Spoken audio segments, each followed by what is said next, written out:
What is up, you guys? Welcome back to another video. My name is Chris. As always, with me, Liam. It's just a regular Liam today, which is actually really awesome. I get to see him every day. But we are excited because we are diving into Silo Season 2, Episode 9, and this was a good one. Action-packed as far as a lot of details and a lot of questions being answered, and I'm really excited to dive into the discussion today because we've been sleuthing, we've been predicting, we've been theorizing all season long about what we think may be happening and what may happen, and we may have gotten close on a couple of things, and we may have hit the bullseye on some others, and maybe we ate some crow on some others as well. So as we dive in, stick with us. Let us know your thoughts in the comments as always, because it's a discussion, not us just preaching about the episode. We haven't read, well, Liam read the books a long time ago. I've never read the book, so truly just coming from watching the series with you and just going through this process. So what do you think, brother? Let's go in. There were way more people there than I expected.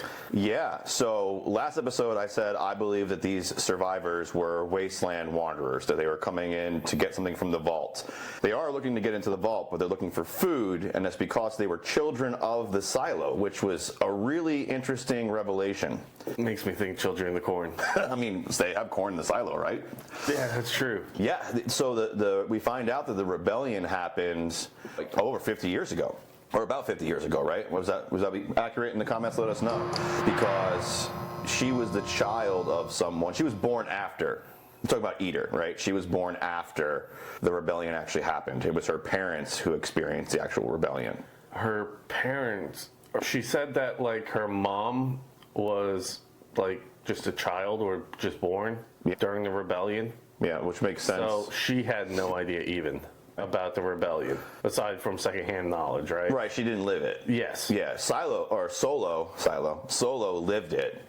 But based on Solo's age, right, he was 12 when it happened. We know that for a fact. Mm-hmm. And I would guess he'd be about 40, maybe 50 tops, based on, you know, the way he looks and his age inside of the episode.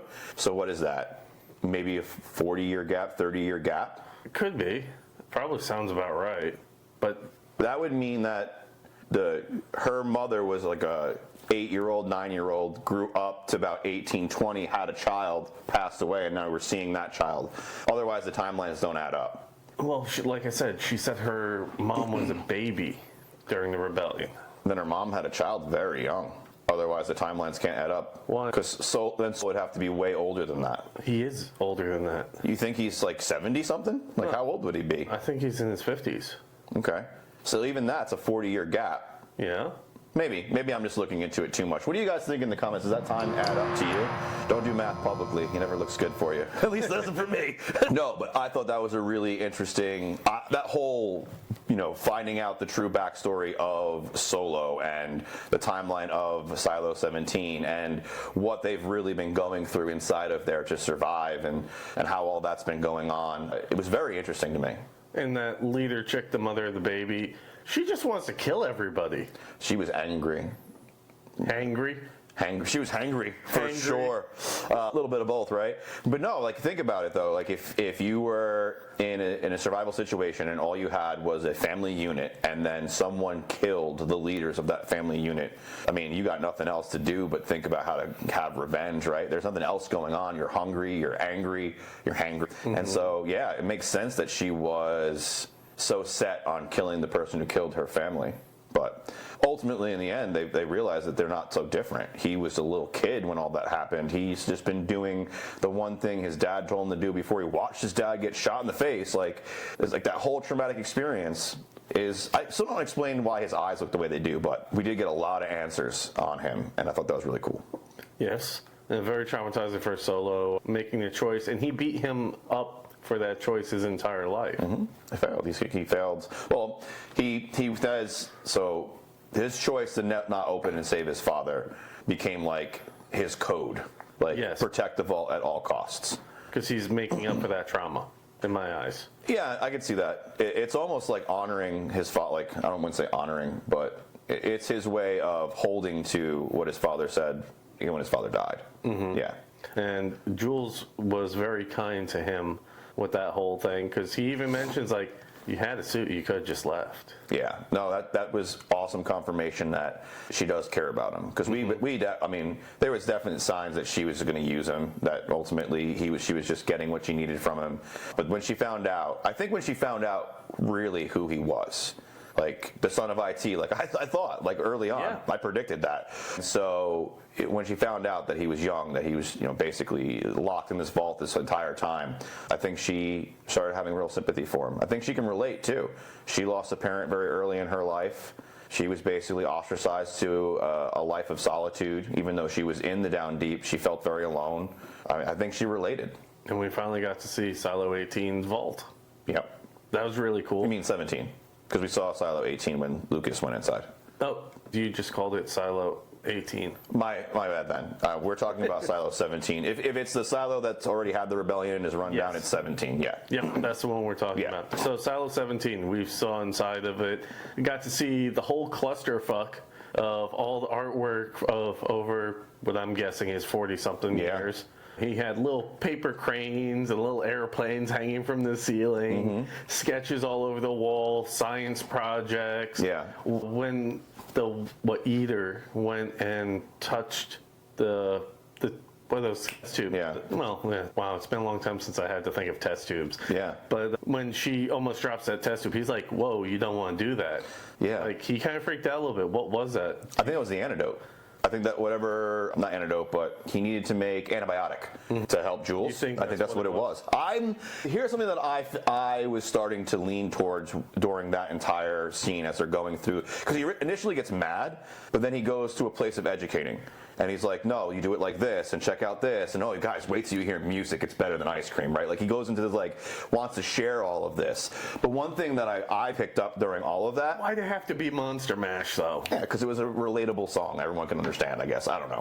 I saw it, I heard it, I was like, oh, I get that. Anyway, but what I'm picking up is that there's two things going on inside of Solo. One, he's a 12-year-old kid, traumatized, trapped. But he's way smarter than I have ever given him credit for. He's actually a very intelligent person. He's just socially awkward, trapped at 12 years old in trauma. But I think he's incredibly intelligent. And I argued with you in a previous episode that you were like, oh, I think he's teaching Jules these things, like with the piano and showing her the air to get her under the water. I was like, he's not smart enough for that. I think you were right, man. I think he is that smart, and he is able to, like, understand and teach and do that. He's just really socially awkward. Well, you would be if you were trapped all alone since you were 12. Yeah. I mean, okay, from my pain and my trauma that I've had from my injury from the military, I told you, I was pretty much stuck in a bed for all of my 20s and barely spoke to anyone aside from, yeah, I'm okay. And I had to relearn to speak again because I wasn't used to verbalizing things anymore. Yeah. Well, I think, just think about it for, like, maybe no one can relate to what you went through, obviously. That's a very specific experience for you. But for, like, the viewer, if you've ever gone, like, an entire day without talking to someone, or just by yourself all day, right? Maybe you're talking to yourself, whatever. But, I do that a lot. But maybe you go a whole day without any interaction with another human being. And then you go to talk to them, your voice almost doesn't, it's like broken almost. So, like, it takes a minute for it to, like, pick back up and go back into, like, what your normal voice would sound like. It, like, cracks, it's, like, broken, it's like a frog's in your throat. It's almost like your voice is, like, trying to figure it out. And I can only imagine after so many years of doing that, like, what that would be like to try to figure that out again. It comes to getting the timing right between how fast you're thinking the thing and being able to say the thing and keeping up with your thinking. Oh, I bet your brain was moving so much faster than your mouth at that point. Oh, yes. Yeah. Very much so. And Lucas, though. Yeah, Lucas Kyle has been quite the interesting... I thought he was a nobody character in Season 1. I did not realize he was going to be so pivotal in this moving forward. In Season 1, I thought he was just the curious guy in the cafeteria that kind of had a crush on Jules, right? Turns out he's one of 3 people to ever actually get the answer. Which is kind of crazy. We don't have the answer yet as a viewer. Right now, all we know is that if he shares whatever this answer is, they initiate a thing called the safeguard. And whatever the safeguard is, we still don't know as the viewer. I'm guessing it's something that like wipes out the silo. Like it has to be something that causes mass casualty. Otherwise, why would he not be afraid of it? The flooding. Oh, so it floods the silo. That's what I'm thinking. Okay. Because they talked about how the Silo 17 flooded and forced them to leave because there's no more room to support everybody because it flooded. Okay. That's why Silo 18 has the water at the bottom, but the pumps are maintaining it. So to protect themselves in that tunnel, then if they flood it, they can't get there. But that might be the control unit. That's what I'm thinking. For all the other silos. Yeah, because I obviously I watch everything with subtitles on, right? And so for me, sometimes like it'll tell me who's speaking. So last episode, I knew that the female had a name. Like I knew she was going to be a character because I saw her name pop up. I knew that the guy's name was Rick because it popped up, but when he was talking. In this episode, when Lucas is talking to the tunnel, it pops up as the algorithm. Ooh. So it's an AI. That's what if I see the algorithm as the narrator of speaking in the captions, to me that says thinking computer. That says that there's some sort of larger legacy running all of these legacies or running all of these silos. Which leads me to what I was thinking last time. And we got confirmation of that too with Bernard. When Lucas says to Bernard there are 50 silos and he goes, no, there's 51. Lets me believe that there is like a silo 0 somewhere that has all the founders and leaders, and they are treating these silos like their own personal testing grounds. Very reminiscent of what? Fallout. One of my favorite games, and also TV shows now. I knew you were going to get that one right off the bat. Yeah. No, so Lucas Kyle cracking more of the code, basically not getting the support from Bernard, right? He went to go talk to Bernard about it and basically he won't be disturbed the rest of today because he's down there staring at screens or whatever. And so he goes off on his own and ultimately finds that. So I think in this episode, we've seen Bernard officially have nobody. His head of security is pissed off at him. Oh, yeah. Sims. No, Sims is the judge now. The new one. Yeah, he's pissed. Okay. He's mad. He's walking around the silo pissed off at everybody. Yeah. You got Lucas Kyle, who's his shadow, who he won't even give the time of day, so he's off doing his own adventure. Sims is completely off on his own thing with his wife now, which was awesome to see. We're really starting to see her true plan coming through. She wants her power, her family in control of the silo. She wants the power, whether it's through her husband or not, but she's going to get it. And I thought it was really interesting that it was the sheriff, who's no longer the sheriff. He officially and openly is like, yep, I'm done. I loved his answer. Did you pick that up? Which? Because Sims goes, you switched teams. He goes, no, I've never moved. He said, no, I'm still in the same spot. The line just moved. Yeah, I did hear that. I love that line. That was good. That was good. And now it seems like Sims is on board with the revolution, provided that he's put in power. Yeah, it's all I'll do this if I get what I want. Yeah. And I'm sorry, but Sims is kind of a bitch. His wife is a true powerhouse, for sure. That's what I'm getting at. But he is intimidating, right? He does have an intimidating presence. Yeah. And so I think that works for him in a lot of cases where his wife is the real brains and the real strategist, if you will. She's still muscle too. 100%. He is a sign of force. I think his presence alone is just intimidating, and so he uses that very much. Yeah. Walker, she got put in the position again. So I thought the whole situation with Knox in this episode with Walker, very interesting. Do you think he knows? Yes, I think. And that's why he blamed the other person in front of her. The way he worded that. I saw her at the barricade. Who was at the barricade earlier in the previous episode? Walker. I know I know Cooper's mom was doing it because she loves and wants to protect her son. Yeah. She's doing it to protect Martha, right? I caught the same thing. I'm like, he's word for word letting her know, I know what you did, and I also know that you had no choice, and I still love you. There's no punishment coming, but I think what he's doing is he's leading, almost setting up a false plan, putting a plan in place to mislead them, like a sleight of hand. Trap. And I don't think it's a trap. I think what he's trying to do is get all the forces to go to one spot so they can actually take control. It's like here, we're actually going to blow this area up, and so all the enforcers and everybody come down and make sure that doesn't happen. And meanwhile, it's actually like only like 3 people there, and the rest of the forces are actually taking control of the silo. And Bernard's ego is going to be his downfall. 1,000%. He's so much smarter than everybody else. Yep. To be fair, he does have way more knowledge than everyone else. But does he? Something that I was thinking about during this episode was he's had 2 shadows now who have cracked the code, made their way down to this tunnel, got the real answers, all while he's been the main guy and he hasn't figured it out yet. Does he really have all the answers? Does he really have the knowledge? Is he really as smart as we think he is? Because if he is, then wouldn't he find out the same thing that Meadows and Kyle found out? Wouldn't he be able to do the same thing? Did Meadows find out? Yeah, that's where Meadows went those 4 days. We got confirmation of that. She was downstairs. She was down in the tunnel. Mary Meadows, Oh, okay. Salvatore Quinn, and then Another, I thought. yeah, it was George, but George never got. They never spoke. Never yes. spoke. He is the third. Lucas Kyle is the third person to truly know whatever it is that algorithm told him. Yeah, we'll learn way more. I'm really excited. They're building up such a great finale. I really do hope we get some answers from Lucas Kyle, and we don't have to wait till season 3 for that, but we'll see. And one more thing I just want to bring up, because now we know why those numbers were so fucking important that were on the board. And why he was so keen to having them erased. Yeah, let's just erase this, make some room. Mm-hmm. Yeah. She was pretty quick to figure it out, though.